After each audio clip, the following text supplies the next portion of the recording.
Hello everyone, my name is Eu Jin and I'm the Mechatronics Applications Engineer for CAD Microsolutions. In this video, I'll be providing you a demonstration of Altium Designer. Altium Designer is a unified platform solution for electronics and PCB design and development. It is a powerful yet intuitive tool to create schematic, PCB, hardware descriptive language, FPGA prototyping, and embedded software development. It also allows for complete lifecycle management from schematic or SPI simulation design stage. You can then push them all to PCB based on the logical connections and components that you have placed in the schematic stage.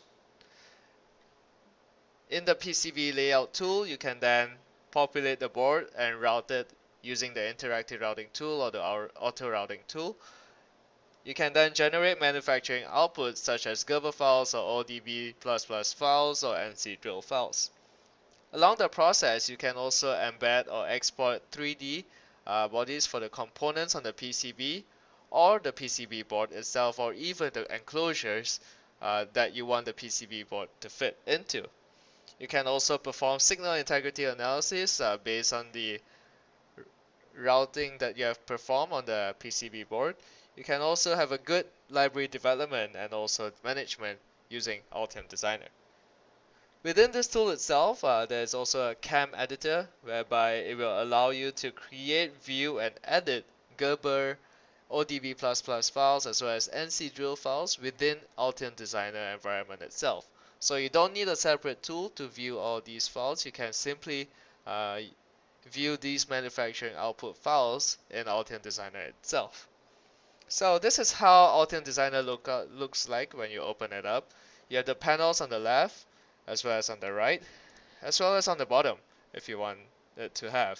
You can also make it floating as well, and as of now you can only see one window. However, if you have multiple windows on your workspace, you can obviously drag and drop this panel onto that window and make it floating.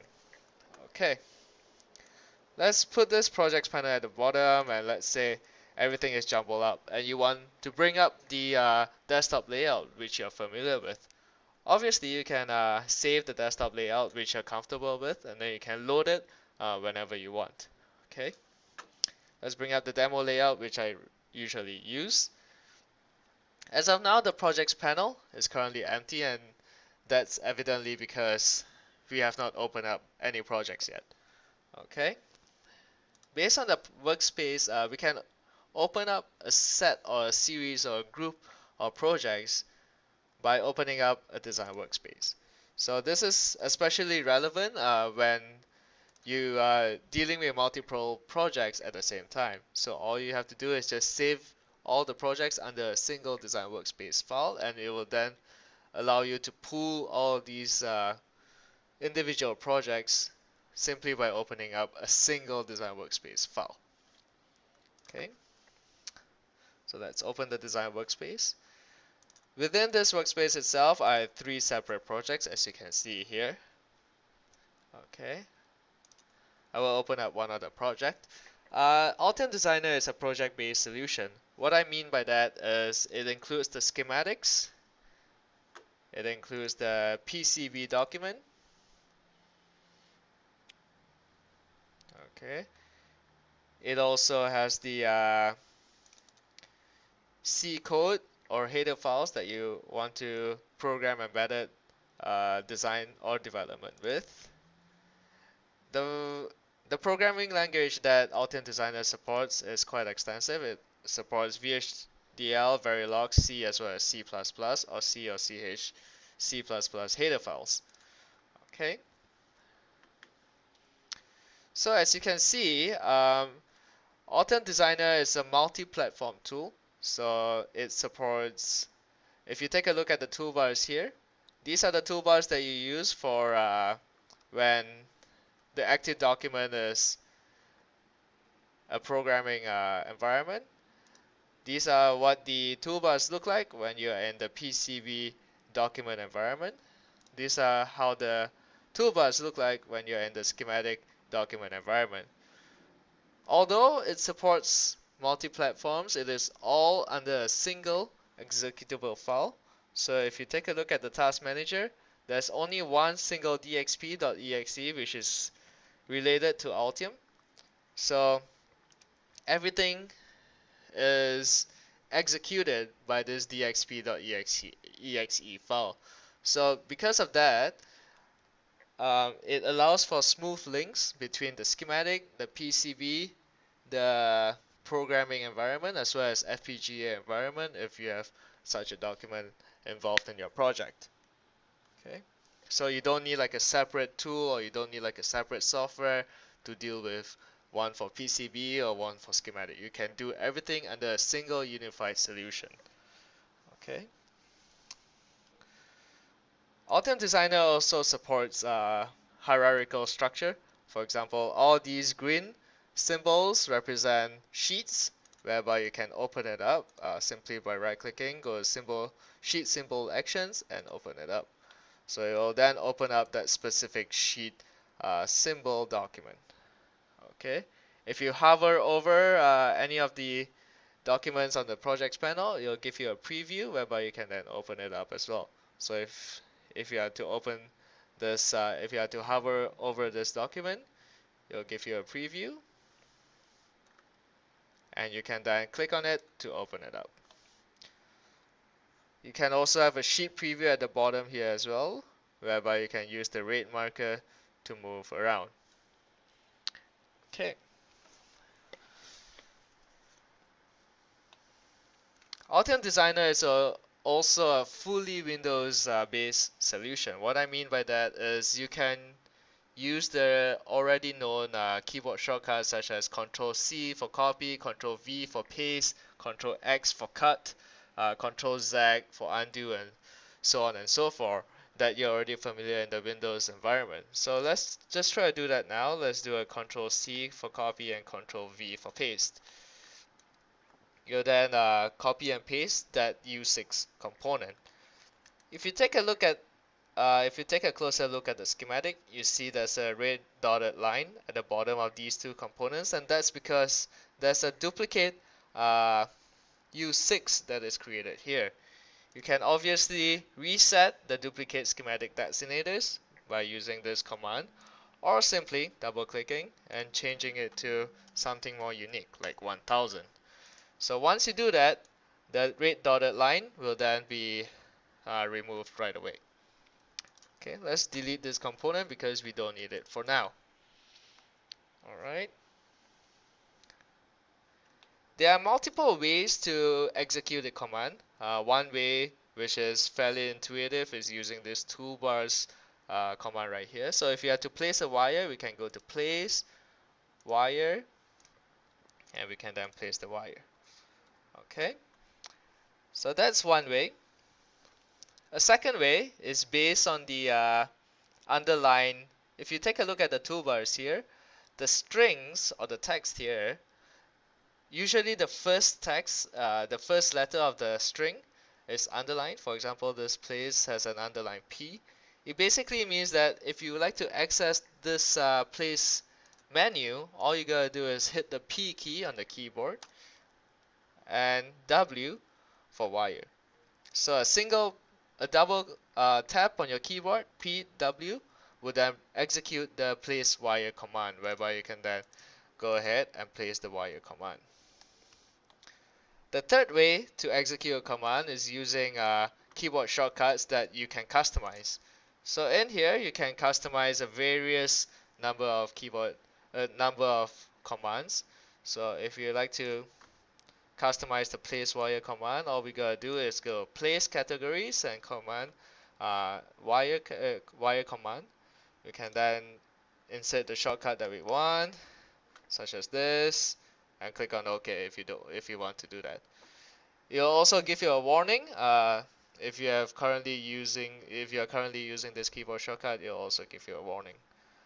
Okay, this is to warn you so that you don't have any duplicate keyboard shortcuts or commands. Okay. I also like to use the tilde key on the keyboard because sometimes you may not remember what keyboard shortcut you can access. So while in command, you can hit the tilde key on your keyboard, whereby it gives you access to what keyboard shortcuts that can be accessed while you are in this command. Okay, so you don't have to memorize the keyboard shortcuts. You can simply hit the tilde key while in command, and it will give you a list of options to choose from. Okay. So another thing that is unique about Altium Designer is you can do it supports multiple windows. So for example, you may have a window specifically for schematic, you have a window specifically for PCB. Okay, so this will increase the productivity of your engineers by far, because you can navigate from PCB to schematic within just a glance. You don't have to open up several documents, several windows. You can just put one monitor for schematic, one monitor for PCB, and you can cross probe and navigate between these two windows at the same time. Okay. There's also a tool in Altium Designer that helps you increase this productivity even though you only have a single monitor. It also works for multi-monitor, but it definitely increases the productivity so much more when you have one. Okay, so it's something called cross probing. For example, if you would like to see where U6 is located in the PCB document, you can simply click on U6, and it'll bring you specifically to the location of U6 in this PCB document. It also works vice versa. For example, if you would like to take a look at where C2 is in the schematic document, you can go to Tools, Cross Probe once again, and if you don't want to repeat this step, you can obviously create a customizable keyboard shortcut as well. Okay, so from C3 PCB layout to schematic with just a single click. So this will definitely make it easier for you to locate components and things like that. Okay. So there are times whereby you would like to reuse certain snippets. For example, if there's like a circuit here which you would like to reuse, there's something called snippets in Altium Designer whereby you can reuse this specific cutout for other projects. There's also something called sheet reuse. For example, if you like to reuse this whole schematic sheet but retain it as a read-only mode, there's something called something we call as golden circuits, whereby this circuit is deemed as correct and should not be edited. You can do so using a device sheet symbol.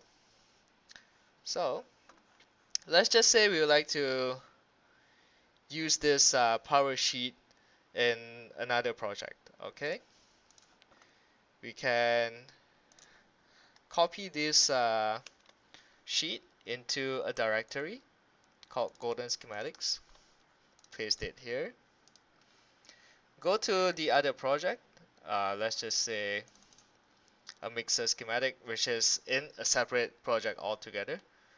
We can then place device sheet symbol. So here, this is the SL power sheet symbol which we created, which we copied and pasted into the Golden Schematics folder earlier on. Can then place on OK. And here, as you can see, there's a recycle mode, and that tells us that this sheet is only a read-only sheet. Okay, if you have to compile, let's just ignore the warnings for now, and open this specific read-only sheet. You'll see that this is the device sheet which we recently copied and pasted onto this Golden Schematics folder. It comes in with a watermark that says read only. Okay, so obviously this will improve the design reuse of your schematics that you have deemed correct. Even though this is read only, you can still annotate the schematics so that, for example, if you want to change this S1 to S2, you can obviously do that as well. Okay, you just can't add components or you can't add connections onto the sheet. Okay.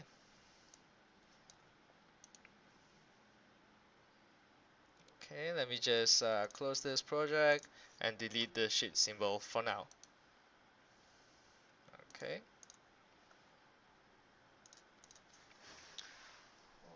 let's go back to the previous schematic document.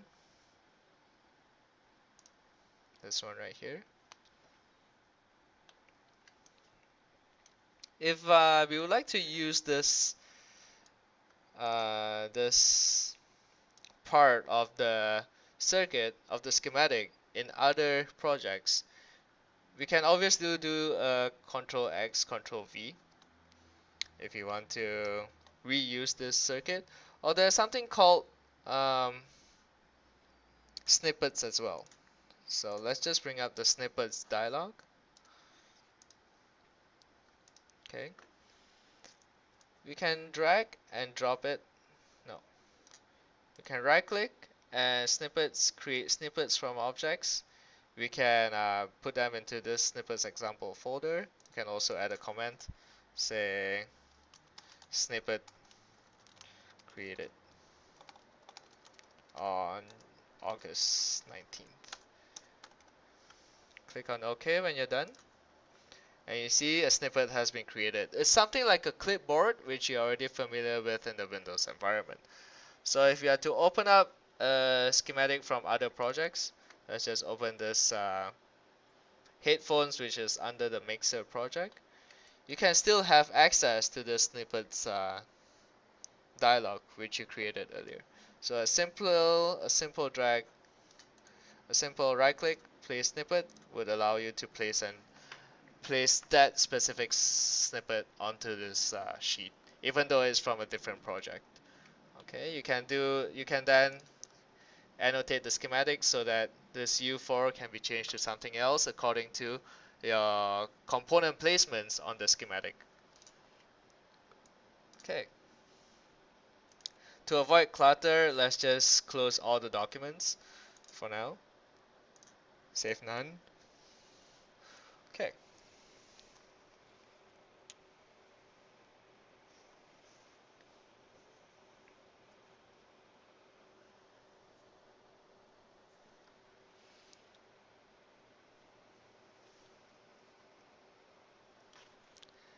Altium Designer is also a template-driven tool. Okay, what I mean by that is, for example, every single time you create a new project, okay, if I were to say File, New Project, PCB project, the way it creates this new project is based on the new document defaults. Okay, so you can set what to open up every single time you open a new PCB project. You can also set it to open up a specific schematic document. For example, here I have set it to open up the A4 template every single time I create a new schematic. I can obviously do the same for others as well, other documents like PCB, schematic library, or even FPGA project as well. Okay, so if I were to add a new project, it will bring in that A4 template that I have already defined in the new documents default in the DXP preferences. So you can set a template that you would like to use every single time you create a new project or a new schematic or a new PCB document. This would then ensure that your company standards are met. Okay, so you have a specific drawing template that is to be used throughout the whole company that will ensure that standardization is met throughout your whole company per se. Okay, if I were to open up this schematic document, I'd like to show you certain special strings. So let's see A4. Okay, let's open up this A4 schematic template.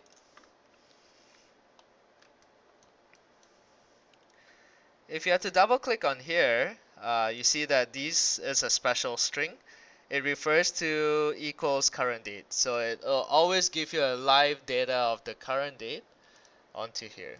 Okay, you can also add special strings such as the file location as well, so here this is a parameter that is used, document full path and name. You can add other special strings if you want to do that. So if you go to text string to insert the special string, you have a list of variables that you can use. So for example, if I were to choose title, or maybe engineer. You can obviously do that and put it right onto here. Okay, if I were to save this template, you can see that it will be updated in this sheet document itself. Okay, so go document options and update that template. You see this update from template, you can click on there, or you can list all the templates that you would like it to be changed or to refer to.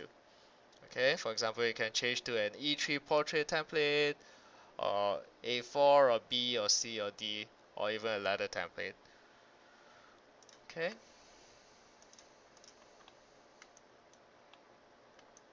So as you can see now, there's still an asterisk, and that's because we have not defined the parameter of the document yet. If here you go engineer, I put my own name, and you see that it will be populated right away onto the sheet. Okay. Since it's a schematic document template, you cannot change any of these locations. So this will allow you to ensure that everyone will follow the same standard without moving any text around. Okay. See, you can't move anything from here because it is a sheet template by itself.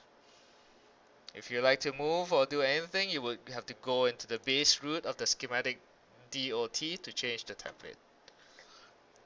Okay, let's close everything for now.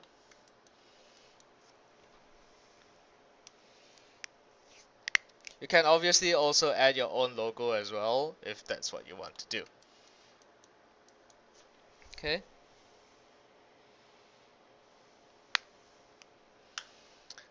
Alright, so let's close this project and open up the existing Xilinx document, Xilinx project which we have looked at previously. Okay.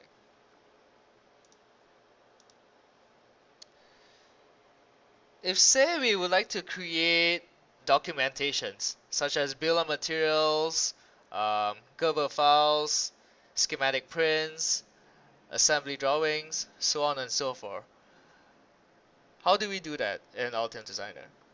Do we have to go file? You can, one way to do it is you would have to go smart PDF, and then you would have to generate PDFs for every single document that I mentioned previously. That's one way to do it. That's how legacy tools utilize. In Altium Designer, we have something called output job file. Okay, output job file is basically a template for you to define your documentation output. Okay, it is a document by itself, so you can use it for other projects as well. Okay, in here you can create schematic prints. Okay, you can specify what you want to include in your schematic prints. You can also have fabrication outputs such as Gerber files, NC drill files, or ODB++ files. Within each of the fabrication output, you can also specify its units as well as its format. You can specify its layers that you want to generate. Let's just choose electrical layers for now, and so on and so forth. Okay. In NC drill files, you can do the same. You can specify the format as well as the units. So does the ODB++ files. You can specify the layers that you want to do, and so on and so forth.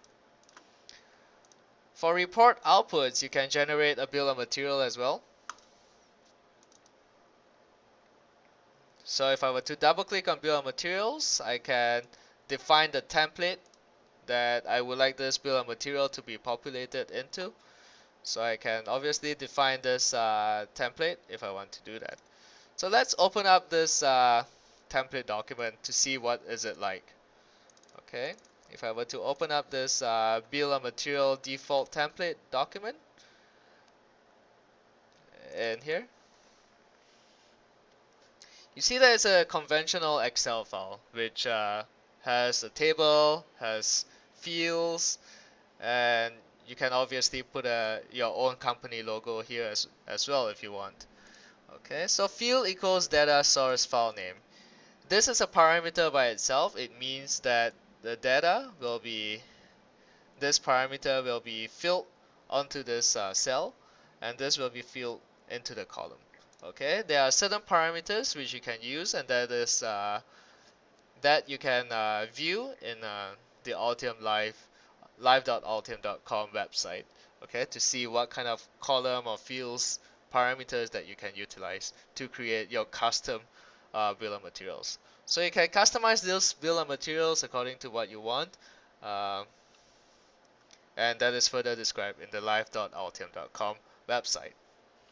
Okay, so let's not save it for now. Close this and close this Windows Explorer. So you can define the template file. You can also choose your export option. For example, if you want to export it in PDF, you can do so. You can also export it in CSV, TXT, HTML, or XML. Okay. Alright. You can also group the columns according to comment or footprint or any kind. Okay, you can drag this onto here to group them. Okay, you can also check or uncheck to hide or show a specific parameter. So for example, I can hide or show the organization parameter. Okay, on here. Let's hide it for now and click on OK. Alright, so we can also export step files as well. We can export AutoCAD drawings also if you want to do that. Okay.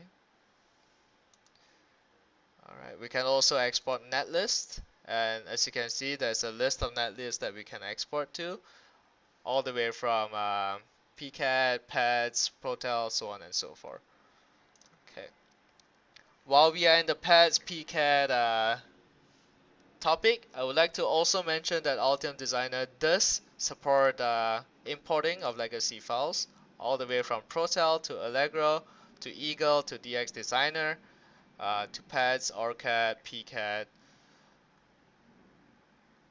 Allegro, so on and so forth. So Altium Designer will import legacy files seamlessly, both the schematic, which is the logic, as well as the PCB, which is the layout files. Okay.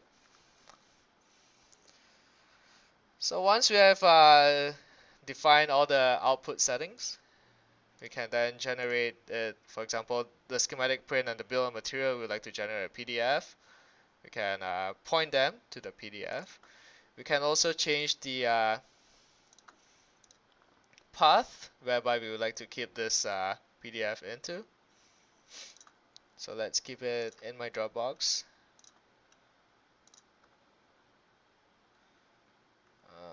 Under, we can create a new folder, project output. Click on OK. Click on OK. We can then generate the content right away.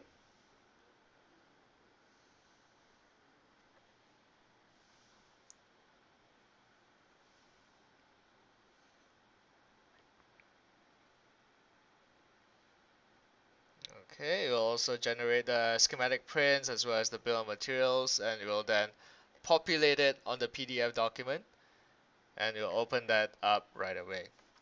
Okay, since it is a fairly large file, that's why it is taking some time. As you can see, you have the bill of materials along with the default template that we have chosen earlier. It groups them according to what you want them to be grouped with as. Okay, you also have the schematic prints. Okay, the schematic prints as well. Okay. Now the Gerber files, you can keep them, store them all into a folder, including the step files as well. You can obviously change this location whereby it will be exported to also. projects, no, self training, demo video, project output. So once we've done that, we can then generate the content. As I've mentioned earlier, Altium Designer has its own Camtastic tool whereby you can view and edit the Gerber files, the NC drill files, as well as the ODB++ files. Okay, if you take a look at the generated document, you see that you have the NC drill files, you have the bottom layer files whereby you can move or zoom in as well if you want to do that. You also have the top layer, both the top layer and the bottom layer. Okay. Alright. And if you take a look at the project output, you see that the step files has already been created as well as the DXF drawing files. Okay. Now let's close all of these. Close group. Close, close, close. So you can obviously change, you can also have a variant. So for example, if your board is specified for, so what I mean by variance is, for example, if you have a board whereby you would like to produce for North American markets and European markets, these two markets may have different components, like for example, a European board may have a 100 microfarad capacitor, whereas a North American board may have a 10 microfarad capacitor. So you have different variant of components in these two different boards. Altium Designer supports the variations as well. So if you have a North American variation and a European variation, you can create the outputs based on the variations that you choose. Okay. So this out job document can be saved and reused. So back again to the design reuse capability of Altium Designer, you can reuse this output job document for other projects as well. So for example, if this mixer.project PCB project, we would like to reuse the out job document, we can do so. Xylings, all files, out job. Oh, I have not saved it yet, so let's save this first.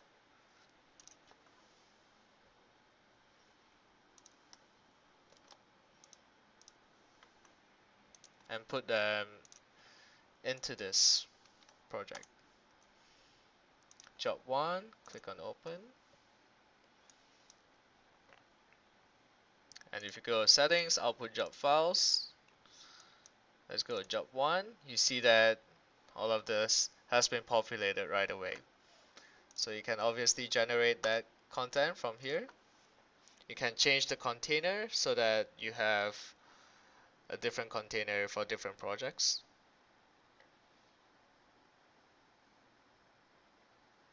Don't worry about these messages, it's because of the modifications that I've made previously throughout the demonstration.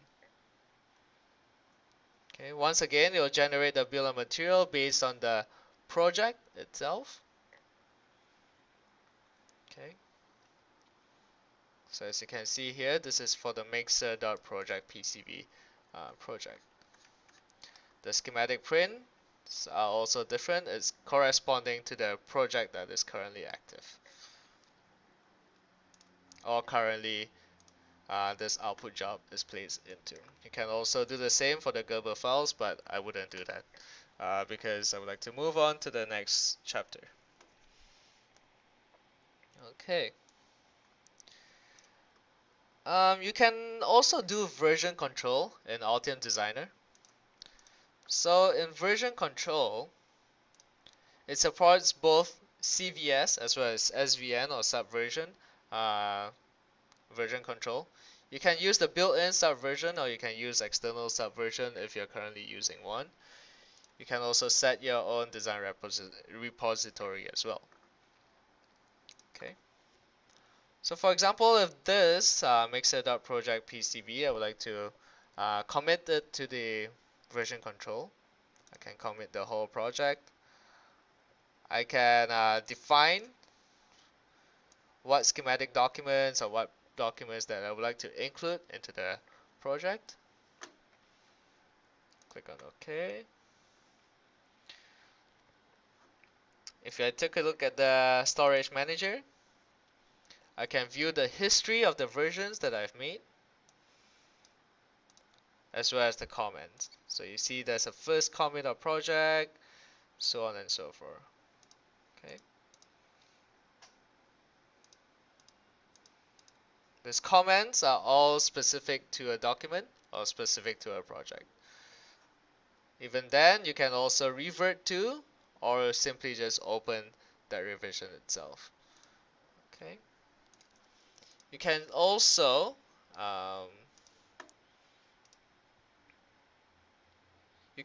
do a show differences to compare between two version schematics or two versions of PCB as well to see the differences between the two versions of the files. Okay, so this will allow you to have full control of who edit your documents or who edited your PCB document, and you have full control of reverting back to that document itself or to see the differences and create the markups as necessary and accept what kind of differences that he or she may have made and change it accordingly.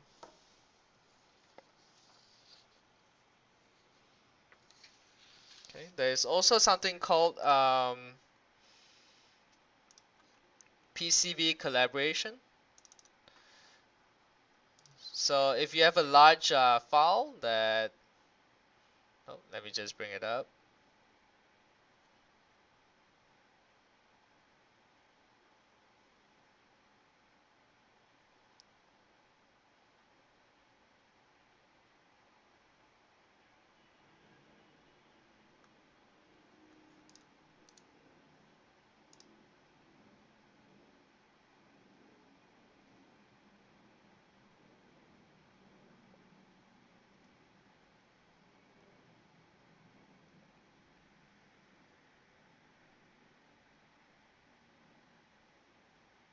Oh, forgot. You can also have a collaborate, compare and match, whereby you can say for example if you have a large board whereby you would need two or more engineers or PCB designers to work on. You can have more than two or more than three active collaborators whereby each person can work on a specific part of the board along with someone else who is doing other parts of the board at the same time. So it would allow for design collaboration under Altium Designer. And this is specifically useful especially for boards that are large, that are too large to be worked on by a single person. Okay, so it's called a collaborate, compare and match and merge PCB tool. Okay.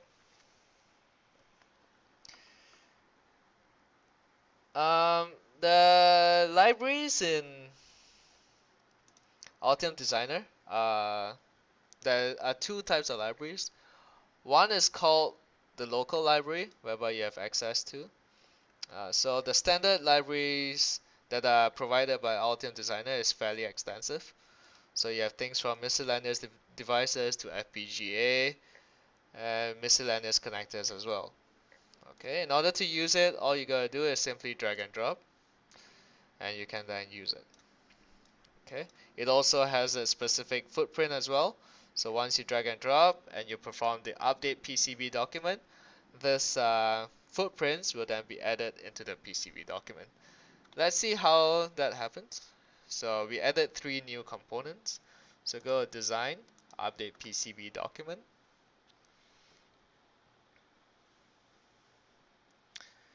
Let's disable all of them and only add the 3 components. Okay, so add these 3 components, click on execute changes, click on close, and there you go. You see the 3 components that has been recently added. So let's just hide the board, the sheet. You see the 3 components now, readily to be placed onto this board. Okay. If you like to annotate the components based on the PCB layout, so for example, if you would like to re-annotate this based on the placements on the PCB board and get it reflected in the schematic sheets, what you can do is you can go to Tools, Re-annotate, and you can re-annotate all the components, and then you will go to Update and update the schematics so that the device designators for the schematic matches the device designators for the PCB document. Okay, so you can do vice versa. You can annotate the schematics and then get it reflected to PCB document, or go from PCB document annotation, re-annotate it back to schematic. Okay, so Altium Designer supports both capability as well. Okay. There is also something called the Altium Content Vault, which is provided to customers under subscription. So with this Altium Content Vault, it comes in with components from various manufacturers. They have Allegro microsystem components, they have analog devices, they have Fairchild Semiconductor, they have Freescale, they have Microchip, they have National Semiconductor, ST Microelectronics, Texas Instruments, they have microcontrollers, amplifiers, so on and so forth. So all of these are available under subscription, and it's updated by Altium as well as its vendors periodically. So these are all available on the cloud. However, you can download the components and place them into your local library if that's what you want to do. So for example, this let's take a look at one of the components that I commonly used. This 00601. You can have a summary of the component. You can have a supply chain. For example, it links to the suppliers such as Newark, Mauser, DigiKey, Farnell, so on and so forth. You can also see the stock of the component as well. If you like to hide some of the supplier links, such as if you don't want to see Newark and TME and Farnell, you can go to Preferences and Suppliers. We can uncheck to disable it as well. Okay, there you go. You see that it's updated and it hides the suppliers that we don't want it to pull out from. Okay. If you like to place this specific component onto this schematic, we'll simply do a drag and drop. However, I would like to also show you something cool, which is a preview. So it'll show you a preview of this component itself, a 2D footprint or 3D footprint as well, and the schematic symbol, as well as its parameters such as the datasheet, the component links, hyperlinks, and things like that, and the description as well. So let's place this component. Simply by right-clicking, place, and put them somewhere onto the sheet. Okay. Once we have placed this schematic symbol, sorry, the errors that you saw previously was because of the network connection that I'm currently facing. Once you place that schematic symbol, if you hover over it, you see that there's a supply chain inside which tells you what's the stock as well as what's the pricing of them. Okay. If you go to its properties, you can also see the list of parameters that are involved that is imported from the Altium content vault. Okay. All right.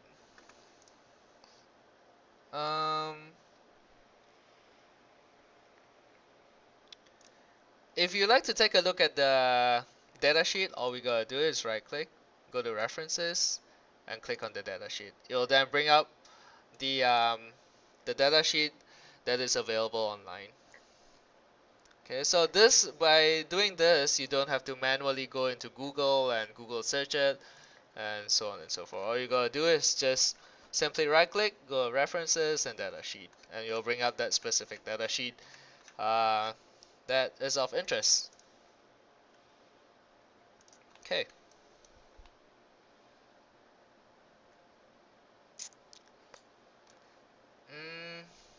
All right. I would like to also show you how you can add um, simulation models. So for each component in the library or in the Altium Content Vault, you have the schematic symbol and the footprint. You can also add simulation symbol, PCB 3D model, signal integrity model, or IBIS model if you like to do simulation and things like that. Okay, I won't show that for now because it is entirely out of our scope. Okay. Now, since we are at the topic of supply chain, it makes sense for me to bring up a project which contains that supply chain information. So this is a sample project file which I've created.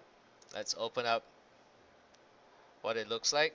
So this is what I regularly use to show the bill of material, which is lively connected to the supplier links.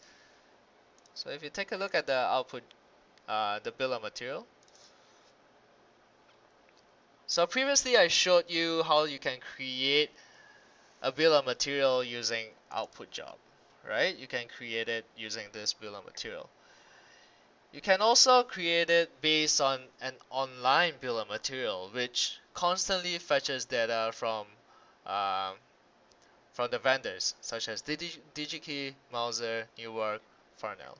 Okay, so then this will provide you uh, enough insight on whether or not you will meet the target price or budget per board, or you would meet the supply chain, whether or not the vendors have enough stock for your production and stuff like that. So you would like to make sure that all of these are met before you actually produce the bill of material for PO, right? So this is called a live or online bill of material, whereby it fetches those data from the vendor. Okay, these are all the components that is involved in this project. Okay, if you take a look here, there's a column called target price, whereby you can set the target price of the component in here. Okay, it'll then give you a total target price per board based on all these set target price as well as its quantity per board. Okay, you can also set the number of boards that you would like to produce, and it'll then be priced according to the quantities. Okay, so for example, if we are to take a look at, let's just enable all the suppliers first. Okay, and do a refresh. You see that right now everything is clear, right? Everything is clear. If you have to change this production quantity to, let's just say 1000, you see that it'll tell you that there's not enough stock, right? There's not enough stock, not enough stock, not enough stock, right?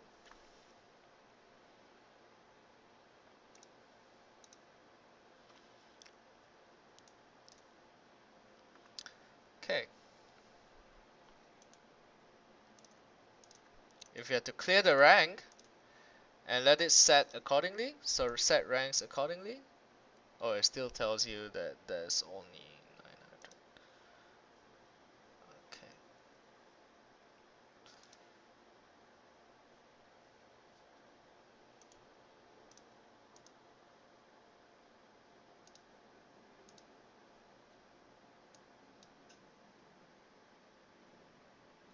I guess the reason why you see that there's not enough stock because it's producing more than one quantity. That's why you need more than 1,000. You probably need like 2,000 or something like that.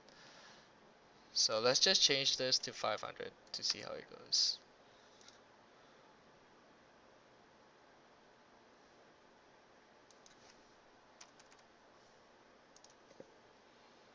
Oh, 500 works, I guess. Oh, 400. Okay, let's just stick to 300 for now. Um, and let's change this to probably.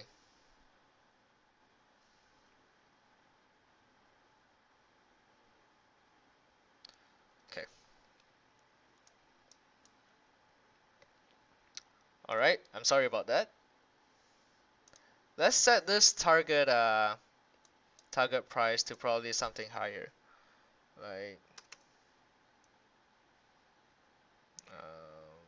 I don't know, maybe 5 cents. You see that right now it shows clear. If you had to change it to 100 quantity, it will tell you that the price target has missed because for 100 quantity it would be about 0.07 cents. So if you have to change it to 0.07, it will then show you that it has been cleared. Okay. All right. You can also set the ranks automatically as well, so that it will choose what suppliers to work with based on the pricing as well as the stock that is provided. Okay. You can also do a conversion of the currency as well. It supports multiple currencies from Australian dollars to China yen to European dollars, euros, I mean, to US dollars. Okay, so there's a list of currency whereby you can convert it from or to. Okay, let's just stick to our US dollars for now. Okay, after you have created this online bill of material, you can use the output job file and ensure that it points to the bill of material online to give you a live up-to-date um, bill of material based on the supplier links. Okay, this is specifically useful to create that live links to the suppliers.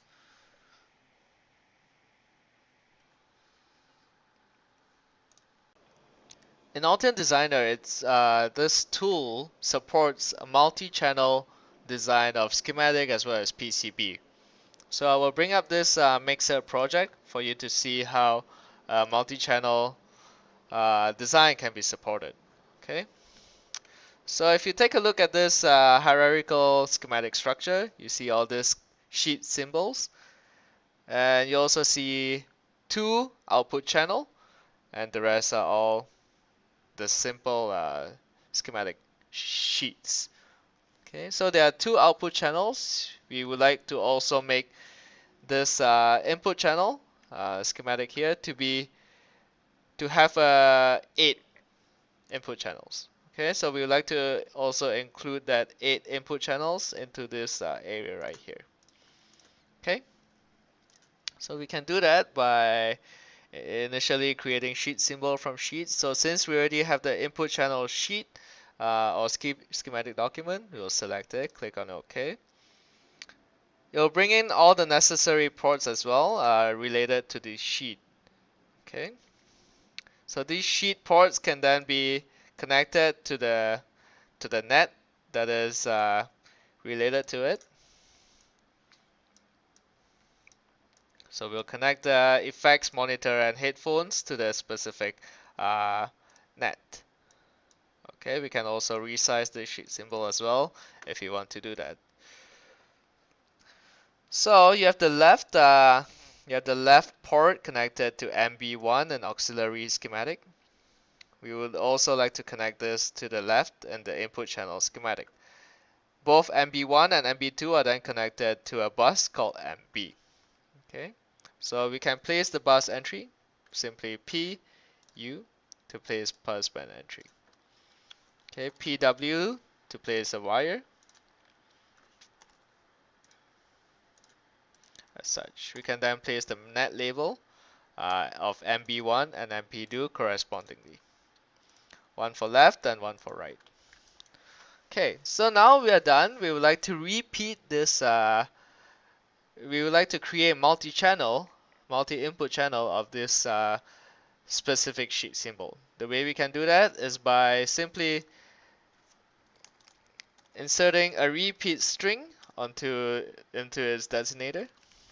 So we'll call it CIN because it's channel input, and we'll index it from 1 all the way to 8.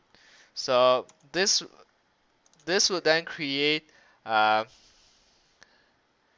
sheet symbols from CIN1 to CIN2 to all the way to CIN8. Okay. Right now, if you take a look at this input channel schematic, you see that there are no CIN1, CIN2, CIN3, CIN4, blah blah blah, all the way to CIN8 yet. If you have to compile it, you can then see it being populated. The reason why you see all these error messages is because these ports are all output ports, so they define it. Altium Designer deems it as duplicates. So we can change that by making all of them unspecified. So if you have to change the properties of multiple objects, we can use the SCH inspector. Okay. Change it to display only sheet entry, and change the IO type to unspecified. So all of these properties will then be changed to unspecified from output. Okay. So once we have done that, we can recompile the project and take a look at the input channel tabs. So as you can see here, there's all the way from CIN1, CIN2, all the way to CIN8.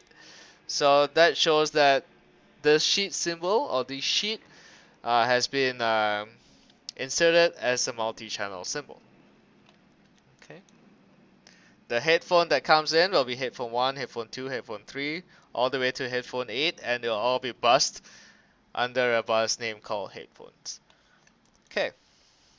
So once we are done with this, we would like to populate the mixer blank PCB document, which is currently, as the name serves, is still blank. So we would like to populate the logical connections between components as well as the components itself that you have already made in the schematic documents into this PCB document. So we can import changes, and it'll then tell you that it'll add all those components and nets, as well as adding net classes, channel classes, and rooms. We can report the changes to make the PDF, whereby you can then save that PDF onto your desktop, onto your server, so that you can keep track of the changes that you have made in this project from schematic to PCB. Okay. Or since time does not permit, I would then just click on execute so that it will add the necessary components, net, as well as the net classes and rooms onto this PCB document. So once I hit on execute changes, it will then be updating the PCB document, and you'll see what it looks like shortly. Okay. So all of them will be placed in a rate polygons. So these rate polygons are all called as rooms. So they are based on the sheets. So for example, all the components that are in the aux schematic document will be placed in a room called aux. Okay. You can also move this effects room as well. Okay, the CIN1, CIN2, all the way to CIN8 multi-channel rooms are all shown here. Okay. We can hide the room definition simply by going to the view options, the show and hide, and make the rooms hidden so that we can see clearer. Okay. We can also auto route components within a specific room. So if you are to auto route, room. Click on this room. Oh, let me just bring the room back up again so that I can do that command. Final auto route room. Let's do it for CIN1 and then copy the auto routing to the CIN1, CIN2, so on and so forth. Okay, let's try that. So it will then start the auto routing. Let's not wait until all these auto routing is done. Let's just wait all the way until it has completed probably 80 connections. Okay. So there are this auto routing tool is called the Situs auto routing tool. You have different setups. You have setups for two-layer boards. You have setups for multi-layer boards. You have setups for I think there is about like 7 setups of auto routing which you can play around with to find which is the most suitable for your board. Okay. So let's stop it at 77 because we don't want it to complete the auto routing since it's going to take some time. So there are 77 connections which has been routed. We can then hide the room so that we can see it clearer. As you can see, the red lines show the connections or the traces that has been made, and it's a 2-layer board, so it will connect 2-layer traces. So the green specifies the bottom layer, the red specifies the top layer. You can obviously change how it looks, what the color looks like in the layer configuration as well. Okay, so you can define blue as the top layer, green or black as the bottom layer if you want to do so. Okay. So now, what if we have already made the connections or the auto routing um, for a room, and we would like to duplicate these connections or this trace auto routing in the other CIN multi-channel rooms?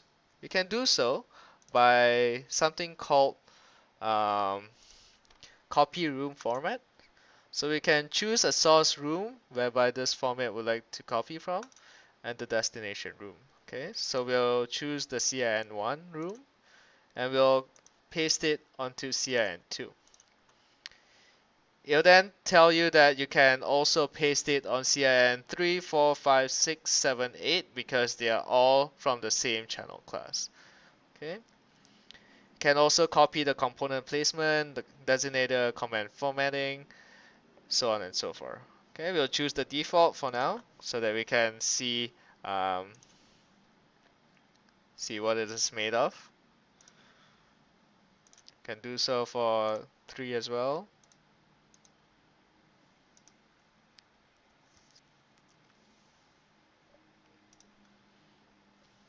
We can do so for CIN3 all the way to CIN8.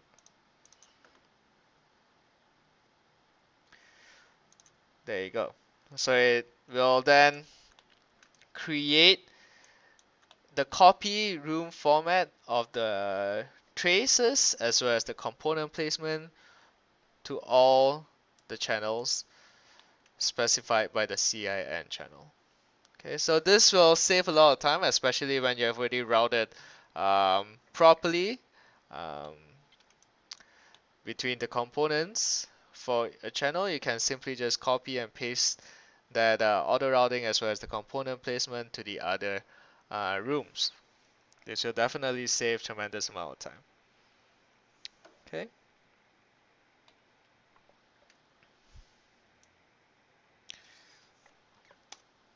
If you take a look at the layers, you see that there are 32 layers, signal layers altogether.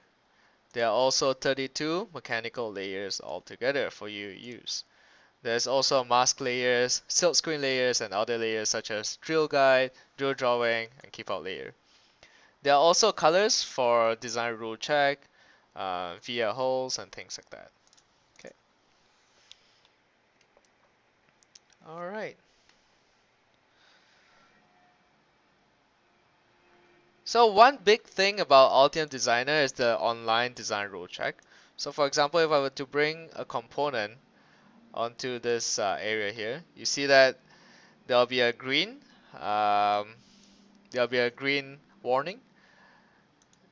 And if you go to violations, it will then tell you what the warning specifically is. Okay. If you like to turn off this online design rule check, you can obviously go to PCB editor, general, and turn this online DRC check off. Okay. The design rules that is provided within Altium Designer is rather extensive. There are default rules which has been defined. For example, a clearance between everything is 10 mils. Okay, between pads are 10 mils. You can also specify the width of the traces that you want, the component clearances, and things like that. Okay, you can also set priorities as well. For example, if you have multiple rules, you can set the priorities between those rules. Okay, within a rule itself, you can also use Query Builder to set whether you want the rule to be applied between a component and another component, or between an object and another object, and things like that. So the Query Builder is rather extensive, and you can definitely use it to your own advantage. Okay. Alright, so, alright. You can also use something called arrange within room. So let's just bring up the room once again. So if you like to place arrange these components within a specified room, you can make this room smaller and force these components to be arranged within that smaller room. Okay, simply by highlighting these components, go component placement, arrange within room, and it'll then be arranged automatically within that room itself. And as you can see, it also abides by the design rule check that you have previously used. Okay. All right. Once again, you can use the cross probing to go from to find this component in the schematic level. Okay. You can go back as well if you want to do that. There you go. Okay. Let's now talk about interactive routing. Okay. So I've shown you how you can use auto routing. I would like to now show you how you can use interactive routing. So let's hide the rooms so that you'll make it clear. PT for interactive routing.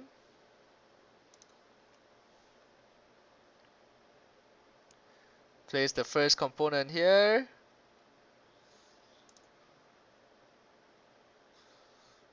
Oh. If you like to see where this pad should be placed at, simply click on it and it'll then highlight to you where should it go to. Okay, we can then make the necessary placements. You can specify the angle that you want as well. Okay. You can also specify its routing strategies, which I will show you later on. Okay. So let's place the first one and the second one. Okay. The second one will be going to here. Okay, so now where does this go? This goes all the way here, right? We can use the routing strategy for you to push this two down to the bottom. Okay, so if you have to go here, PT, as you can see, you can use the push obstacle.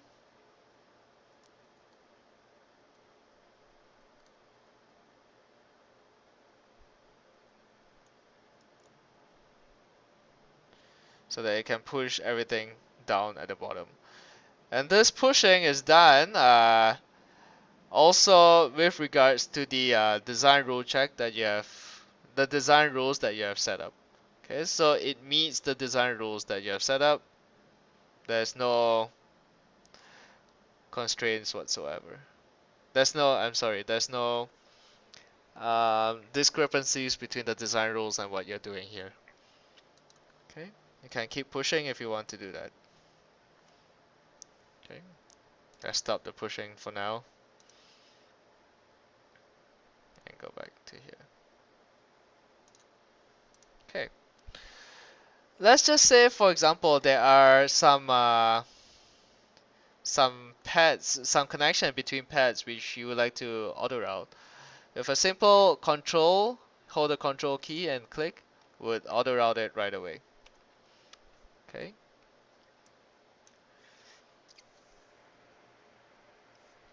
You can also use something called interactive length tuning. Okay, for example, if you want this the length between these two components, these two pads to be of a certain length, you can click on the track, and then you can specify the length. Okay, and hit the tab key to specify the target length as well as the maximum amplitude of the accordions. Okay, so let's try to change it to probably 500 mils.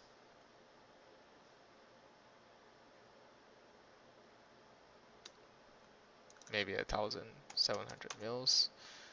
And there you go. You can see how much the accordions will be added to meet uh, the target length. Okay. You see that for 1,000 you would need about 2 accordions, whereby for 700 you would need 2 accordions. Okay.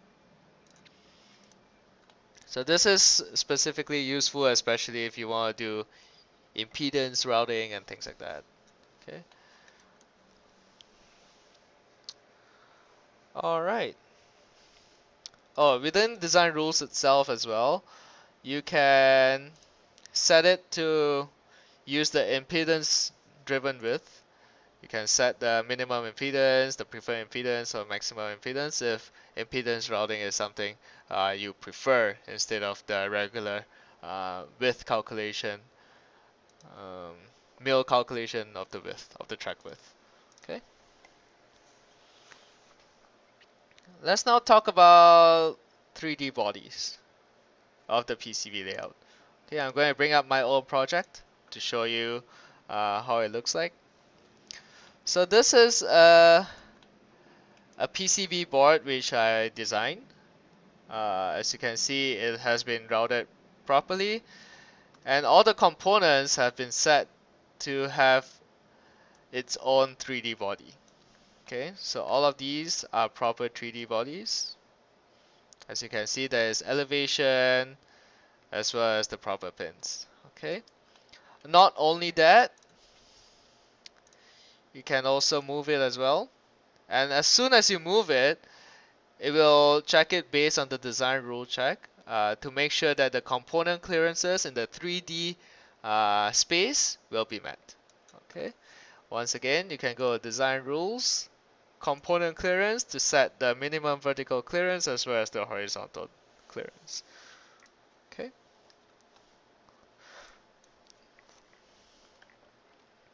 For each of these components, there's a 3D model involved with it. So if I were to take a look at the PCB library file, I see that you can embed a 3D body to a component or to a PCB document. You can embed like a step model or link it. You can also do a regular extrusion if your component is fairly simple, or cylindrical or sphere. Okay.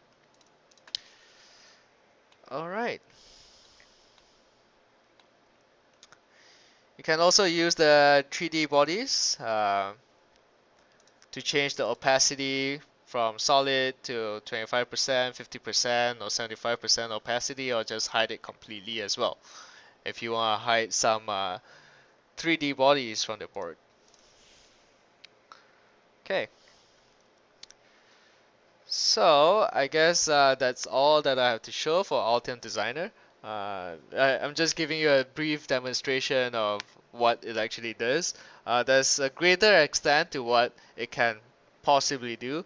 As I've mentioned earlier, it can do simulation as well, signal integrity analysis as well as SPI simulation and IBIS.